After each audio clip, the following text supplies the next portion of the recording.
목회자가 신방을 가면 성도들 가정에서 꼭 여쭤보는 것이 있습니다. 기도 제목이 뭡니까? 가장 중요한 기도 제목을 알려주세요 라고 여쭈게 됩니다. 목사의 책임 가운데 하나, 그리고 가장 중요한 것 가운데 하나는 성도들을 위해서 기도하는 것이라고 믿기 때문입니다. 얼마 전에 새가족 신방을 갔는데 여쭙습니다. 가정의 가장 중요한 기도 제목이 뭡니까? 라고 물었더니 그렇게 대답하시는 거예요. 가장 중요한 기도 제목은 우리 교회에서 신앙생활 잘 하는 것입니다 라고 대답을 하시더라고요. 다른 것은 다 주변적인 것이고 가장 중요한 기도 제목은 우리 교회에서 신앙생활 잘 하는 것입니다 라고 대답을 했습니다. 젊은 집사님 부부 가정이었는데 그 대답을 듣고 얼마나 참 귀한 마음인지 참 귀하다라고 생각을 했습니다. 여러분, 십자가 복음 믿고 구원받은 자들의 그 삶은 세상 그 무엇과도 바꿀 수 없는 존귀하고 소중한 것입니다. 그래서 시편 84장 말씀을 보면 시편 기자는 뭐라고 말합니까? 이렇게 얘기했죠. 주의 궁정에서 한 날을 지내는 것이 다른 곳에서 천날 지내는 것보다 낫고, 또 악인의 장막에 거하는 것보다 성전 문지기로 있는 것이 낫다라고 했습니다. 여러분도 그 마음이십니까? 오늘 그 은혜가 여러분에게 있기를 축원합니다. 자, 그렇다면 십자가 복음 믿고 구원받은 그 성도의 삶 가운데, 그 구원의 여정 가운데 가장 어려운 것은 무엇입니까? 두말할 것도 없이 인생에 직면하게 되는 그 고난의 현실이죠. 고난의 현실을 직면하게 될 때이죠. 그때 가장 마음이 어렵고 또 힘들 때 아니겠습니까? 예수를 믿으면 잘 돼야 될 것 아닙니까? 예수를 믿으면 잘 풀려야 될 것 아닙니까? 예수를 믿으면 만사 형통해야 될 것 아니겠습니까? 예수를 믿으면 하는 일마다 성공해야 될 것이 아니겠습니까? 그런데 예수를 믿는데도 안 풀립니다. 막힙니다. 실패합니다. 그때 마음이 어렵지 않습니까? 여러분, C.S. 루이스가 쓴 책 가운데 아주 역작이 하나 있습니다. 고통의 문제라는 제목의 책입니다. 그 책에서 C.S. 루이스가 이런 얘기를 합니다. 자기 동료 애슐리 심슨이라는 사람으로부터 고통의 문제에 대해서 책을 하나 써달라는 부탁을 받았다라는 겁니다. 그때 이런 이야기를 했다고 해요. 내가 책을 쓰기는 쓰겠는데 내 이름으로 쓰지 않고 익명으로 쓰면 안 되겠느냐라고 했답니다. 왜냐하면 인간의 고난에 대해서 말하려면 자기가 씩씩하고 꿋꿋한 사람인 것처럼 보이도록 말해야 되는데, 만일 자기를 잘 아는 사람들이 자기가 쓴 책을 본다면 코웃음을 칠 것이기 때문에 익명으로 쓰면 안 되겠느냐라고 했다라는 겁니다. 무슨 얘기입니까? 20세기 위대한 기독교 변증가라고 알려진 C.S. 루이스에게도 고난은 쉬운 문제가 아니었다라는 겁니다. 그에게도 고난은 너무나 어려운 문제였다라는 것입니다. 그래서 자기는 무거운 마음으로 고통의 문제에 대해서 책을 썼는데, 그러나 자기는 한 가지 비난에서만큼은 자유로울 수 있다라고 했습니다. 어떤 비난에서 자유로울 수 있다라고 했던 걸까요? 자기는 고난을 받은 적 없으면서, 자기는 고난을 받은 적도 없으면서 다른 사람의 고난을 갖고 말장난을 친다는 비난, 적어도 그런 비난을 받을 만큼은 살지 않았다라고 했습니다. 여러분, C.S. 루이스만이 아니라 믿음의 길을 걷는 많은 성도들이 고난의 현실을 직면하지 않습니까? 이 땅에서 고난에서 예외된 사람이 어디 있습니까? 특별히 이 히브리서의 수신자된 성도들도 그 고난의 현실을 직면했던 사람들입니다. 여러분, 히브리서는 누구에게 쓰여진 말씀일까요? 그 수신자는 누굴까요? 여러 의견들이 있지만 가장 설득력 있는 의견은 로마에서 믿음의 길을 걷는 성도들이었다라고 합니다. 특별히 유대인인데 예수를 믿는 사람들, 그런데 로마에서 살아가고 있는 그 그리스도인들, 그들에게 써보낸 말씀이다라는 겁니다. 그 근거가 있습니다. 히브리서 13장 24절 말씀을 보니까 이런 말씀이 있습니다. 이달리아에서 온 사람들이 너희에게 문안한다라고 했습니다. 이달리아가 로마 이탈리아 아닙니까? 이탈리아에서 온 사람들이 당신들에게 문안합니다. 당신들의 안부를 묻습니다. 라고 했다라는 겁니다. 당신들에게 평안을 전합니다 라고 했다라는 거예요. 그러니까 이 수신자들이 로마에서 살고 있는 유대인 그리스도인들이었다라고 생각해 볼 수가 있는 것입니다. 여러분, 로마는 당시에 세계 최강대국이었습니다. 가장 강력한 국가였습니다. 정치, 경제, 문화, 예술, 각 분야의 중심지였습니다. 그러나 최대의 세속적인 도시였습니다. 죄가 가득한 도시였습니다. 그러니까 그 땅에서 오직 예수님만이 구원자이시다, 그리스도시다라는 신앙 고백을 갖고 살아가는 것이 절대로 쉽지 않았다라는 겁니다. 때로는 핍박을 받습니다. 때로는 손해를 당합니다. 때로는 말할 수 없는 손실을 겪기도 합니다. 핍박을 받는 거예요. 그래서 어떤 일이 벌어집니까? 마음이 흔들리고 급기야 주님을 버리고 떠나는 사람들까지 생겼던 겁니다. 배교자들까지 생긴 겁니다. 그래서 히브리서 기자가 이 히브리서의 말씀을 써서 보냈던 것입니다. 아마도 그때 주님을 떠나는 사람들이 이런 마음을 갖지 않았을까 생각이 됩니다. 하나님은 정말 좋은 분이신가? 그렇다면 왜 이런 고난을 겪게 하시나?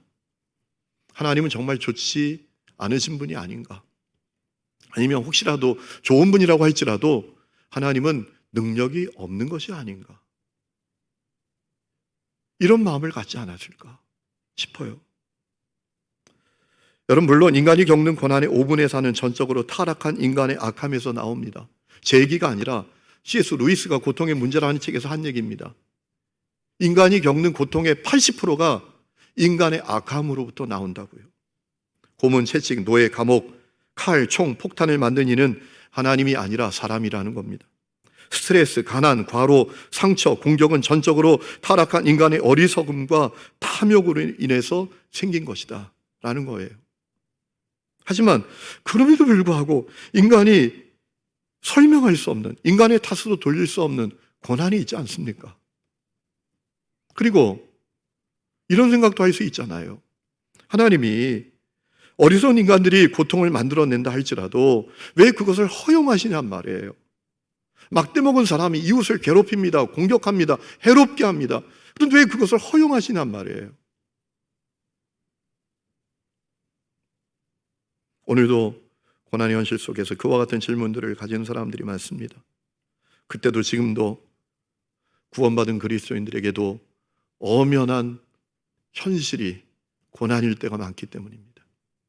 여러분, 이 땅에서 그리스도인이라고 해서 고난에서 예외됩니까? 절대로 그렇지 않죠. 예수를 믿지만 고난받지 않습니까? 어려움을 당하지 않습니까? 중요한 것은 우리 인생 자체가 고난의 현실인데 그 고난의 현실에 직면했을 때 어떻게 우리가 승리하는 삶을 살 수 있을까? 그것이 중요한 겁니다. 저는 오늘 말씀에서 그 답을 찾을 수 있다고 믿습니다. 몇 가지 답이 있습니다. 첫째는 이런 겁니다. 고난의 현실도 주님의 주권 아래에 있는 것을 기억하라 라는 겁니다. 고난의 현실도 주님의 손 안에 있는 것을 기억하라 라는 것입니다. 오늘 5절과 6절 말씀을 보면 고난의 현실도 주님의 손 안에 있다라고 우리에게 증언하지 않습니까? 5절 말씀 보세요. 내 아들아, 주의 징계하심을 경히 여기지 말며 그에게 꾸지람을 받을 때 낙심하지 말라. 주께서 그 사랑하시는 자를 징계하시고 그가 받아들이시는 아들마다 채찍질 하심이라 라고 했습니다. 자, 고난의 현실을 주님의 징계라고 표현하면서 이 징계, 고난의 현실의 주체가 주님이라고 말하고 있습니다. 주의 징계하심을, 주께서 그 사랑하시는 자를 징계하시고 라는 표현을 통해서 이 고난의 현실의 주체가 주님이시라고 우리에게 말하고 있는 겁니다. 축복과 형통의 현실만 주님의 주권 아래 있는 것이 아니라 고난의 현실도 주님의 주권 아래 있다라는 사실을 기억하라 라는 얘기입니다. 여러분, 실제로 그렇습니다. 형통과 성공과 축복의 현실만 주님의 주권 아래 있는 게 아닙니다. 고난의 현실도 주님의 주권 아래 있는 것입니다. 여러분, 이사야 45장 6절 말씀을 보니까 하나님은 해 뜨는 데부터 해 지는 데까지 하나님이시다 라고 증언하고 7절에 가서 놀라운 이야기를 합니다. 하나님은 빛도 창조하셨지만 어둠도 창조하셨다.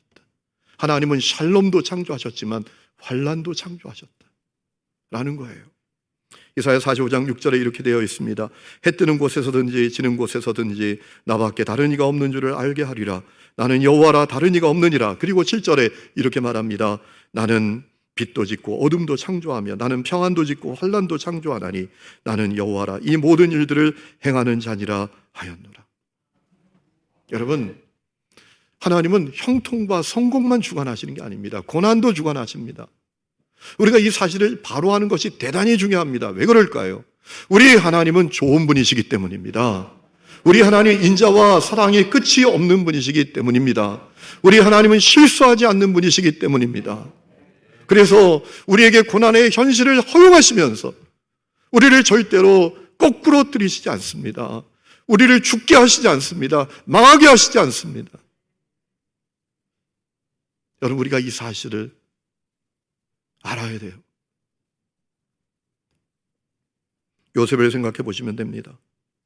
요셉이 형제들에게 미움을 받고 노예로 팔려가지 않습니까? 세상에 이런 일이 어디 있습니까? 아니, 혈육이 얼마나 소중합니까?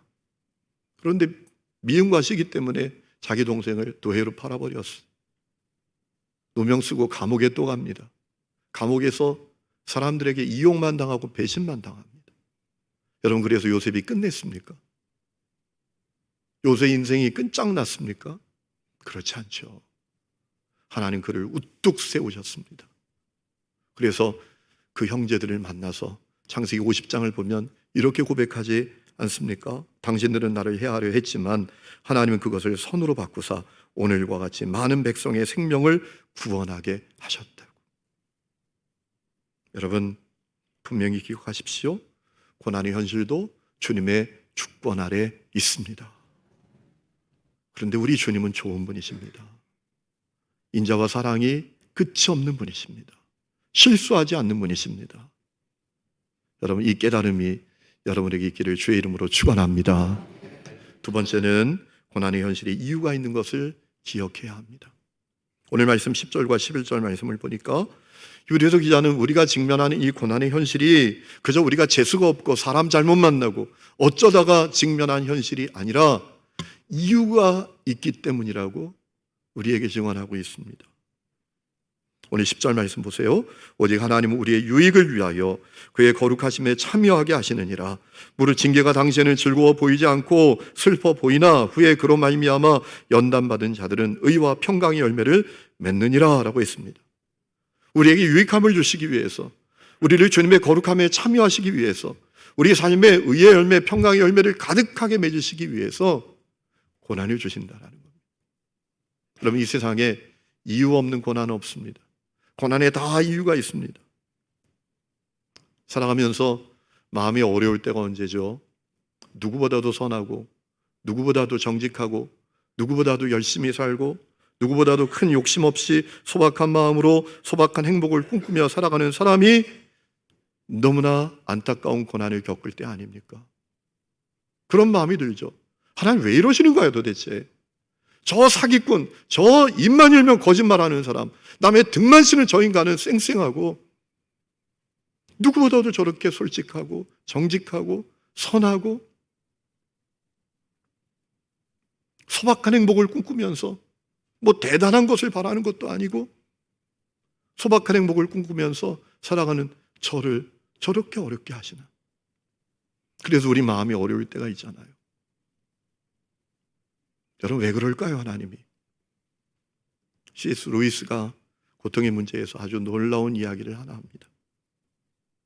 그 이유에 대해서 이렇게 말합니다. 아무리 그들이 소박한 마음으로 소박한 행복과 소박한 성공을 거둔다라고 할지라도 그것만으로 충분하지 않기 때문이라는 거예요. 그것만으로 그들이 복된 존재가 될 수 없기 때문이라는 것입니다. 언젠가 그 소박한 성공과 행복도 다 사라지고 말 때가 올 것이기 때문이라는 겁니다. 여러분, 인생에게 가장 중요한 건 뭡니까? 전적으로 타락한 인간에게 가장 중요한 게 뭡니까? 하나님께 돌아오는 겁니다. 하나님을 만나는 겁니다. 하나님 안에서 사는 겁니다. 여러분, 그 인생이 가장 복된 인생 아닙니까? 세상에 대단한 것을 가졌다고 할지라도, 세상에서 위대한 어떤 업적과 성취를 이루었다라고 할지라도 그가 주님께 돌아오지 않았다면, 주님을 만나지 못했다면, 주님 안에 있지 못하다면 그거 아무것도 아니잖아요. 여러분, 사람은 하나님 없이 살 수 있습니까? 하나님 없는 인생은 물 떠난 물고기 같아요. 하나님 없는 인생은 땅에서 뿌리채 뽑힌 나무 같다고요. 그래서 하나님께서 그들에게 고난을 주신다라는 거. 하나님께 돌아오라고. 나와 함께 살자. 여러분, 그것은 비단 불신자들에게만 해당되는 것이 아닙니다. 신자들에게도 해당이 됩니다. C.S. 루이스가 이런 얘기를 합니다. 많은 성도들이 마치 비행기 조종사가 낙하산을 대하듯이 하나님을 대하며 살아간다라는 거예요. 여러분, 비행기 조종사는 위기 상황에 대비해서 낙하산을 준비해 놓습니다. 하지만 그것을 사용할 기회는 오지 않기를 바랍니다. 많은 성도들이 하나님에 대해서 그렇게 살아간다라는 거예요. 인간의 행복은 오직 주님 안에 있습니다. 그런데 주님께서 인간의 행복을 찾을 만한 것을 단 한 군데만 남겨놓아도 하나님을 구하지 않는다는 거예요. 하나님 안에서 행복을 찾지 않는다라는 거예요. 틈만 나면 자기가 왕이 되어서 자기 왕국을 이루고 살아간다라는 거예요. 주님 없이도 만사가 잘 돌아갈 수 있다는 환상, 내가 가진 모든 것이 나의 것이다 라는 그 환상을 가지고 살아간다라는 거예요. 그래서 주님께서 성도에게도 고난을 주신다라는 겁니다. 그는 그렇게 말합니다. 고난은 기먹은 인생을 불러 깨우는 하나님의 메가폰이다. 제발 나에게 돌아와라. 오직 나만을 바라봐라. 오직 내 안에 머물라. 오직 겸손한 마음으로 나를 구하라. 라고 외치는 주님의 메가폰이라는 거예요. 여러분, 이 세상에 이유 없는 고난 없습니다. 고난에는 다 이유가 있습니다. 우리가 재수가 없어서, 사람 잘못 만나서 고난을 받는 게 아닙니다. 여러분, 성경을 보면 고난의 이유를 얼마나 많이 우리에게 알려주고 있습니까? 신명기 8장 2절 말씀을 보면 우리를 겸손하시기 위해서 고난을 주신다라고 했습니다. 요한복음 15장 2절 말씀을 보면 우리를 깨끗하게 하시기 위해서 고난을 주신다라고 했습니다. 베드로전서 1장 6절 말씀 이하를 보면 우리를 연단하시기 위해서 고난을 주신다라고 했습니다. 신명기 8장 3절을 보면 우리가 오직 주님만 바라보고 살도록 고난을 주신다라고 했습니다. 야고보서 1장 2절 말씀을 보면 우리가 조금도 부족함이 없는 사람이 되도록 고난을 주신다라고 했습니다. 고린도후서 1장 3절 이하를 보면 우리가 주님이 쓰시는 도구가 되도록 고난을 주신다라고 했습니다. 데살로니가후서 1장 4절 이하를 보면 하나님의 나라를 위해서 우리에게 고난을 주신다라고 했습니다. 고난에는 이유가 있습니다. 여러분 오늘 어떤 고난의 현실에 직면하고 계십니까? 여러분, 그 고난의 현실을 직면한 이유가 있다고요. 여러분, 그것을 잘 분별해야 합니다. 그래야 승리할 수 있습니다. 세 번째는 고난의 현실 앞에서 바른 반응과 태도를 가져야 됩니다.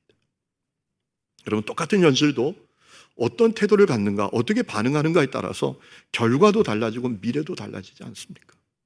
그렇지 않습니까? 고난의 현실도 똑같아요.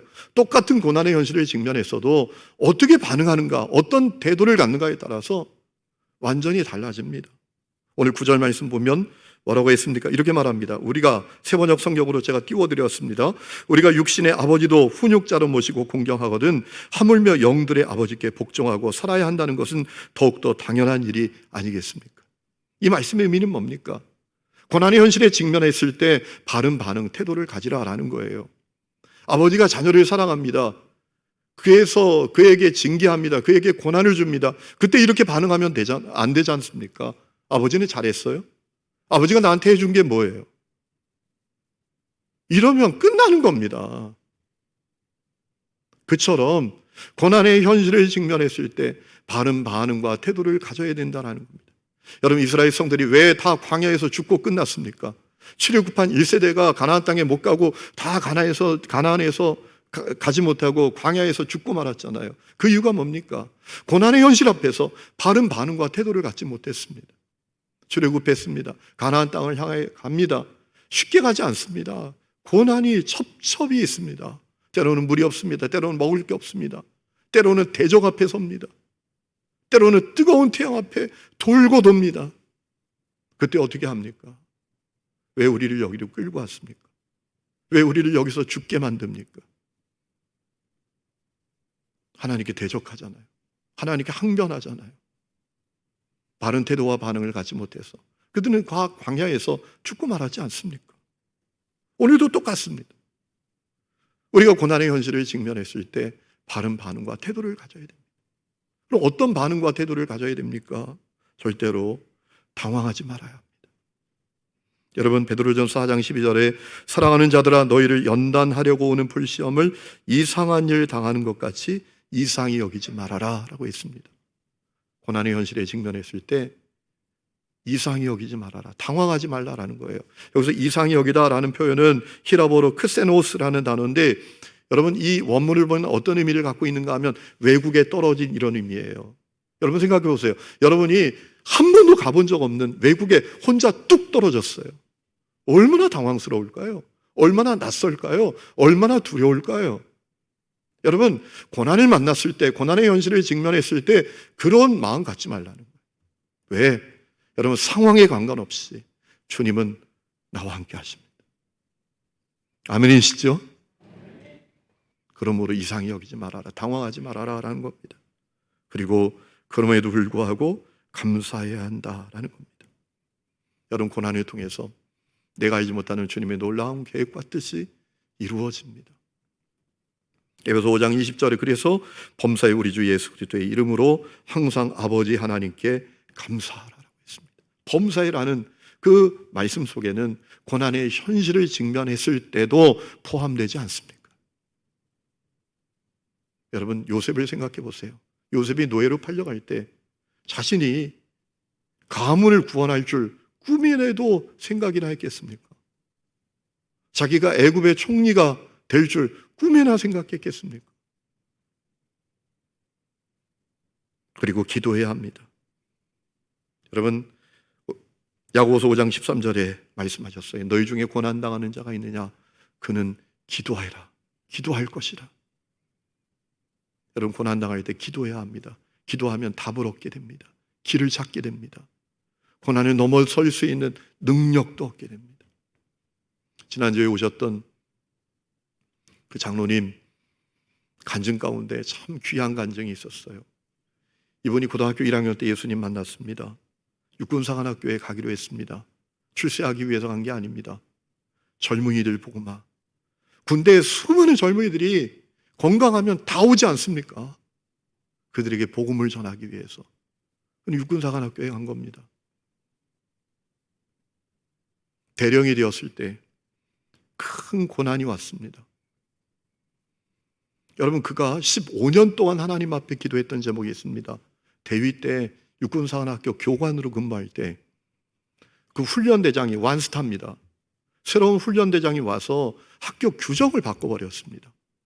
종교 행사가 의무였습니다. 그런데 선택으로 바꾼 거예요. 종교 행사가 의무였을 땐 교회에 얼마나 많이 오는지, 예배당이 가득하게 500명, 600명이 오는 겁니다. 그런데 새로운 훈련대장이 의무가 아니라 선택으로 바꾸니까 20명, 30명 오는 거예요. 왜? 여러분, 육사생도가 졸업할 때까지 엄청난 공부를 시킵니다. 한 과목이라도 낙오가 되면 퇴교당하게 됩니다. 그러니까 공부하느냐, 뭐 이런저런 일 때문에 예배 안 오는 거예요. 선택으로 하니까. 그래서 이분이 꿈을 가졌어요. 하나님, 저를 써주세요. 제가 육사 훈련대장으로 오게 해주세요. 제가 그 규정을 바꿀 겁니다. 이분이 이제 대령이 됐습니다. 장군이 되어야 되지 않습니까? 그때 육군 본부에서 큰 프로젝트가 있었습니다. 이분이 대령 때 일군 사령부에서 근무하면서 성공적으로 그 프로젝트를 수행했습니다. 그래서 장군들만 모이는 회식 자리에 그 프로젝트를 잘 해낸 공으로 가게 된 겁니다. 가기 싫었답니다. 뻔한 일이 보이니까. 가자마자 일군 사령관 장군 별 4개 장군이 술잔을 탁 넘기더래요. 한 잔 받아. 수고했어. 어떻게 했을까요? 장군님, 저는 예수 믿는 사람입니다. 그렇지 아닙니다. 그걸 거절한 거예요. 뭐 임마? 받아. 다 먹더라. 다 먹어. 교회 다닌 놈들. 너 왜 안 받아? 끝까지 안 받은 거예요. 그래서 찍힌 겁니다. 미워하는 거예요. 그분이 불교신자고 샤머니즘적인 불교신자였어요. 여러분, 대령 때 장군직 급할 때 제일 중요한 게 있답니다. 지휘관의 평가서. 일군 사령부에 대령이 50명이 있었답니다. 그 지휘관이 첫 번째로 써줘야 가능한 겁니다. 근데 찍힌 겁니다. 아, 어떡하나. 엄청난 고난이 온 거예요. 그리고 바로 추석 연휴가 시작이 됐는데 그 장로님이 추석 연휴 3일 동안 아무 데도 안 가고 군인교회 예배당에 가서 3일 동안 금식 기도를 한 겁니다. 하나님 앞에 간절히 기도한 거예요. 주님, 저 출세하려고 장군 되려고 하는 거 아닙니다. 성공하려고 하는 것도 아닙니다. 주님은 아시지 않습니까? 제 중심을. 육군사관학교에 가서 그 규정 바꿔야 합니다. 종교행사 의무로 만들어야 합니다.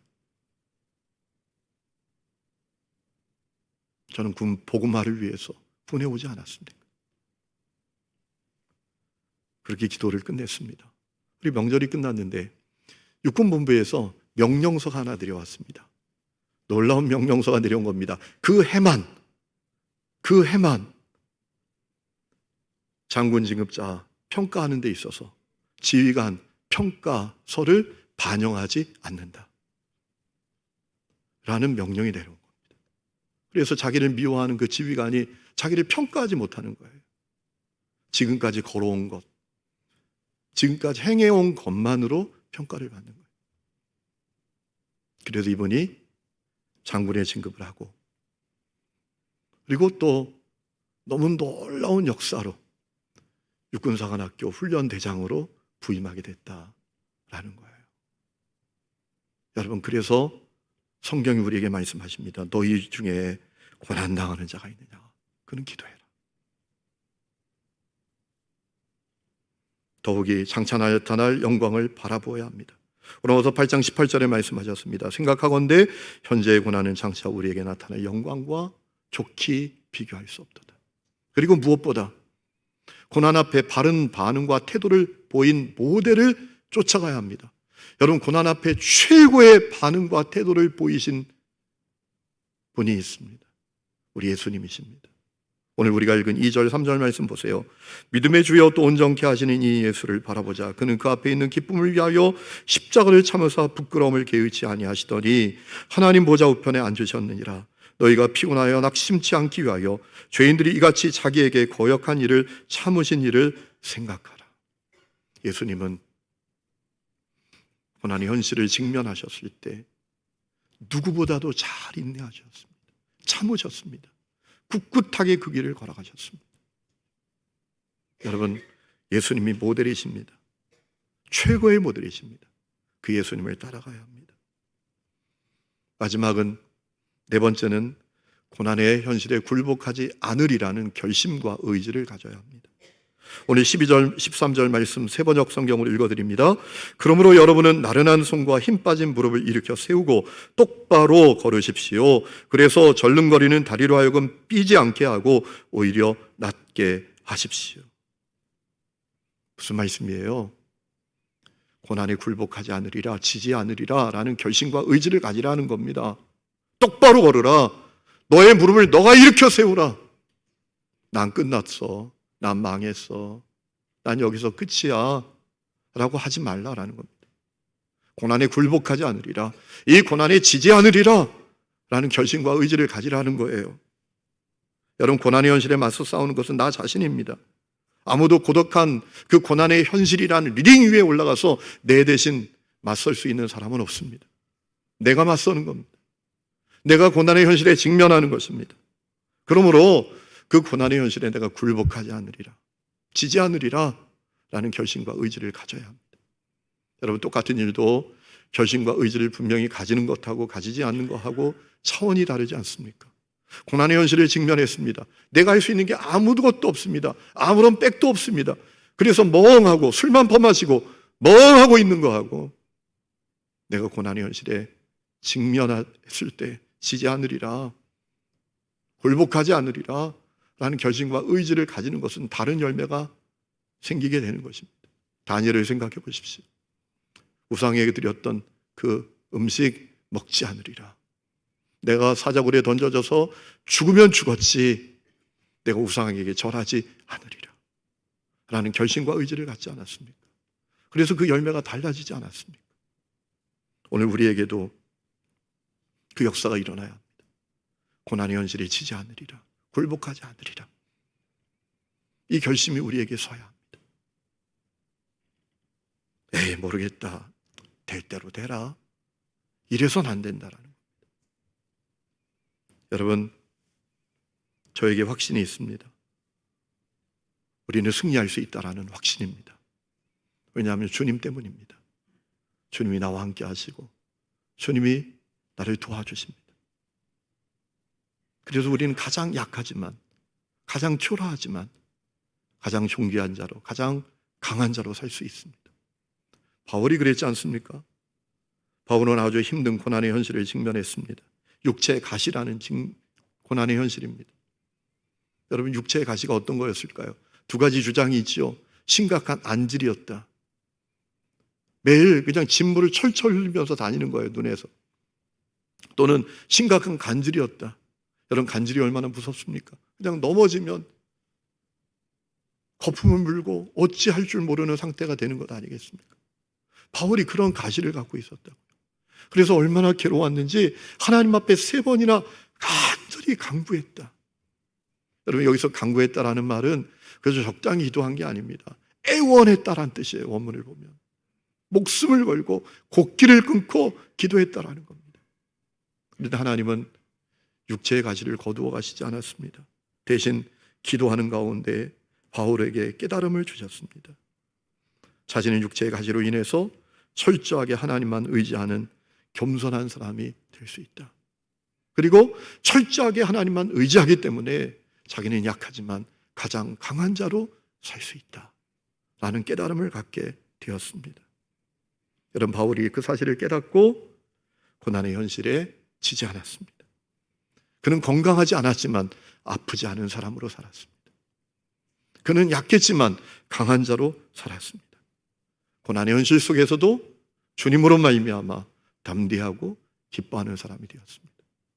고린도후서 12장 10절에 바울이 이렇게 고백하죠. 세번역 성경으로 읽어드립니다. 나는 그리스도를 위하여 병약함과 모욕과 궁핍과 박해와 곤란을 겪는 것을 기뻐합니다. 내가 약할 그때 오히려 내가 강하기 때문입니다. 여러분, 이 고백이 여러분의 고백이 될 수 있기를 주의 이름으로 축원합니다. 우리 삶이 고난의 연속입니다. 때로는 청교의 낭떠러지에 외나무 다리를 건너가는 것 같은 위험한 상태에 이르게도 됩니다. 중요한 사실은 우리는 승리할 수 있습니다. 우리는 굴복하지 않고 이길 수 있습니다. 왜? 주님 때문입니다. 주님으로 말미암아 우리는 약하지만 강한 자로 살아갈 수 있습니다. 고난을 이길 수가 있습니다. 여러분, 이 은혜가 여러분에게 일어날 수 있기를 주의 이름으로 축원합니다. 우리 시간에 찬양 부르고 기도하는 시간을 갖겠습니다. 이 찬양 너무나 참 좋은 찬양이죠. 고단한 인생길 힘겨운 오늘도 예수님 내 마음 하시네. 하루를 살아도 주님 때문에 기쁨으로 가리. 예수 나와 늘 함께 하시네. 후회도 염려도 주님께 온전히 다 맡기고 예수님과 함께 가겠다. 고난을 이기겠다 라는 이 고백을 주님께 올려드리겠습니다.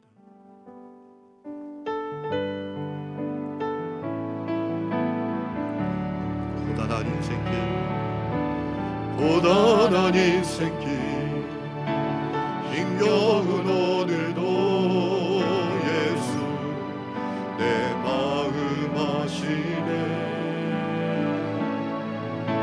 지나간 아픔도 마주할 세상도 예수 함께 하시네. 하루를 살아도 기쁨으로 가리 예수 늘 함께 하시네. 후회도 염려도 온전히 맡기리 예수 늘 함께 하시네. 아멘. 믿음의 눈으로 주를 보리 이 또한 지나가리라.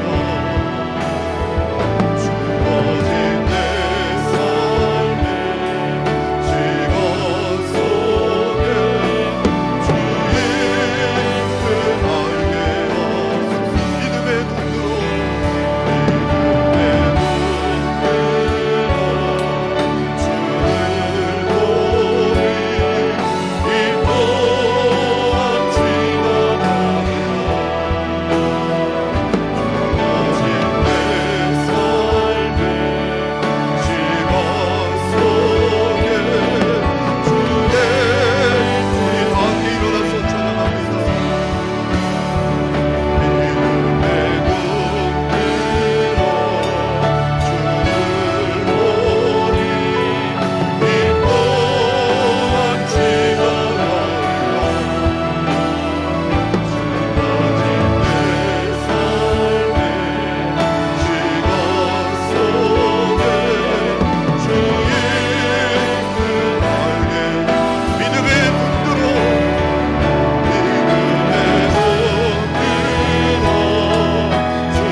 하나님 아버지, 우리가 살아가면서 끊임없이 고난의 현실을 직면합니다. 주여, 우리를 불쌍히 여겨주시고 분별력을 주시고 잘 반응하고 바른 태도를 갖게 하셔서 고난에 지지 않고 승리케 하여 주시옵소서. 영원히 변하지 않는 사실, 주님이 나와 함께 하시고 나를 도와주시는 것을 믿습니다. 하나님, 내가 알지 못하는 놀라운 계획을 고난의 끝에 이루실 것을 신뢰합니다. 주여, 우리에게 큰 믿음 주셔서 하나님, 고난의 현실에 직면하며 끝까지 승리케 하여 주시옵소서. 이제는 우리 주 예수 그리스도의 은혜와 하나님 아버지의 놀라운 사랑과 성령의 내주 동행하심이 예배하는 하늘 음의 모든 성도들 위해 지금부터 영원토록 함께 계시기를 간절히 축원하옵나이다. 아멘.